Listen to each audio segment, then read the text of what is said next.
নমস্কাৰ আপোনালোক সকলোকে পুনৰবাৰ আপোন নিউজৰ অন্য এটা ভিডিঅ'লৈ স্বাগতম জনাইছো। আমাৰ অসমৰ যিসকল দম্পতীয়ে হাজাৰবাৰ চেষ্টা কৰিও সন্তান জন্ম দিব পৰা নাই সেই সকল দম্পতীৰ বাবে অসম চৰকাৰৰ ফালৰ পৰা এটা বিৰাটেই ভাল খবৰ ঘোষণা কৰিছে।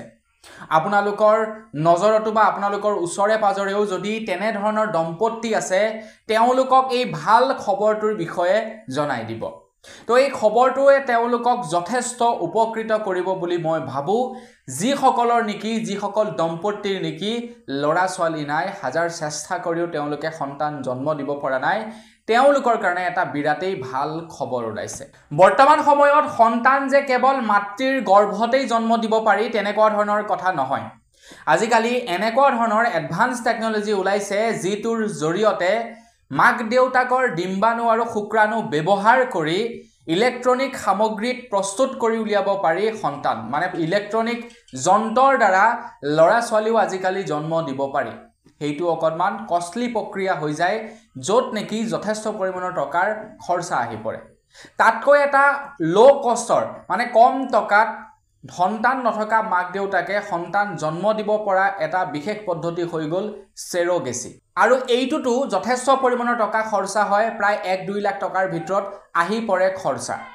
আৰু এই খৰচাটো ডাবল হৈ পৰে আমাৰ অসমবাসীৰ কাৰণে, কাৰণ আমাৰ অসমত এই চেৰ'গেচিক পদ্ধতিটো নাই। কিন্তু আমাৰ অসমৰ মুখ্যমন্ত্ৰী ডক্টৰ হিমন্ত বিশ্ব শৰ্মাদেৱে ঘোষণা কৰিছে যে আমাৰ অসমৰ কেইবাখনো হস্পিটেলত এতিয়া চেৰ'গেচিক পদ্ধতিৰ দ্বাৰা সন্তান জন্ম দিবৰ কাৰণে লাইচেন্স ইছ্যু কৰিছে বুলি জনাইছে। এতিয়া এই চেৰ'গেচিক পদ্ধতি কিনো হয় সেই সম্পৰ্কে বাৰু আপোনালোকক বুজাম। তাৰ আগতে আপোনালোকে গম পাই লওক যে কোন কোন হস্পিটেলত চেৰ'গেচিক পদ্ধতিৰে সন্তান জন্ম দিব পৰা যাব। তো সেই হস্পিটেলখন হৈ গ'ল প্ৰায় 5খন হস্পিটেলক আমাৰ অসম চৰকাৰে প্ৰমাণপত্ৰ দিছে। তাৰে ভিতৰত হৈ গ'ল DMCH fertility and IVF centre, দ্বিতীয়খন হৈ গ'ল এপ'ল' ফাৰ্টিলিটি গুৱাহাটী, 3 নম্বৰখন হৈ গ'ল ডাউনটাউন হস্পিটেল গুৱাহাটী, 4 নম্বৰখন হৈ গ'ল institute of human reproduction Guwahati, আৰু 5 নম্বৰখন হৈ গ'ল ষষ্ঠী হস্পিটেল ৰঙিয়া।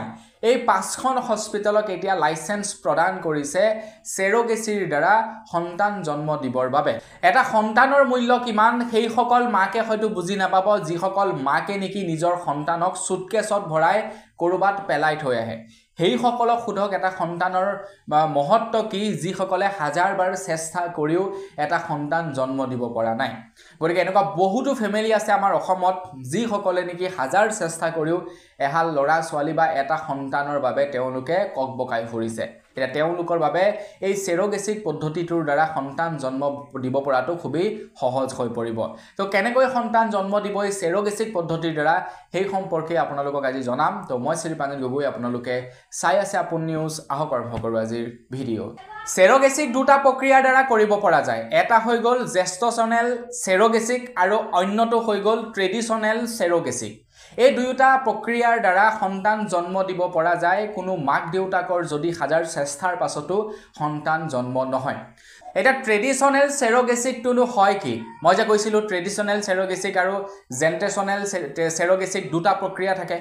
তো ট্ৰেডিশ্যনেল চেৰ'গেচিকটো হৈছে কি, এই প্ৰক্ৰিয়াটোত কেৱল পুৰুষজনৰ ডিম্বাণু মানে যিগৰাকী নেকি চেৰ'গেট মাদাৰ থাকিব তেখেতৰ দেহত ইনজেক্ট কৰিব। আৰু দ্বিতীয়টো প্ৰক্ৰিয়াৰ দ্বাৰা কি কৰা হয়, দ্বিতীয়টো প্ৰক্ৰিয়াত আকৌ মাক আৰু দেউতাকৰ দুয়োজনৰে ডিম্বাণু আৰু শুক্ৰাণু বাছনি কৰি তাৰ পৰা এটা ভ্ৰণ সৃষ্টি কৰে, আৰু সেই ভ্ৰণটো চেৰ'গেট মাদাৰৰ দেহত ইনজেক্ট কৰে, আৰু সেই ক্ষেত্ৰতো 9 মাহৰ পাছত এটা বেবীৰ জন্ম হয়। আৰু এই দুয়োটা প্ৰক্ৰিয়াকে বৰ্তমান সময়ত আমাৰ অসমত চাৰ্টিফাইড কৰি দিছে আমাৰ অসমৰ এই 5খন মেডিকেলত। এটা কথাটো হৈ গ'ল যে কাক কোনটো পদ্ধতি সুটেবল হ'ব সেই সম্পৰ্কে যেতিয়া আপোনালোকে ডক্টৰৰ ওচৰলৈ যাব, ডক্টৰে পৰীক্ষা নিৰীক্ষা কৰিব, প্ৰথমে এগ্ৰিমেণ্ট কৰিব, এগ্ৰিমেণ্ট কৰাৰ পাছত পৰীক্ষা নিৰীক্ষা কৰিব, পৰীক্ষা নিৰীক্ষা কৰাৰ পাছতহে তেওঁলোকে আপোনালোকক ছাজেষ্ট কৰিব যে কোনটো প্ৰক্ৰিয়াৰ দ্বাৰা আপোনালোকে বেবীটোক জন্ম দিব পাৰিব।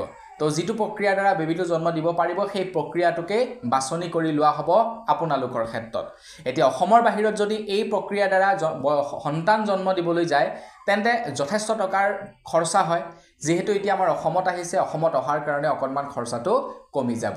মই ভাবোঁ এই পদ্ধতিটোৰ জৰিয়তে যিসকল দম্পতীৰ নেকি ল'ৰা ছোৱালী নাই তেওঁলোকৰ যথেষ্ট পৰিমাণৰ সুবিধা হ'ব নে নহ'ব কি ভাবে আপোনালোকে কমেণ্ট ছেকশ্যনত জনাই থৈ যাব। তো আজিৰ ভিডিঅ'ত ইমানেই, পুনৰ এটা ভিডিঅ'ত সকলোকে লগ পোৱাৰ আশাৰে আজিলৈ বিদায় মাগিছোঁ। ধন্যবাদ। জয় অসম।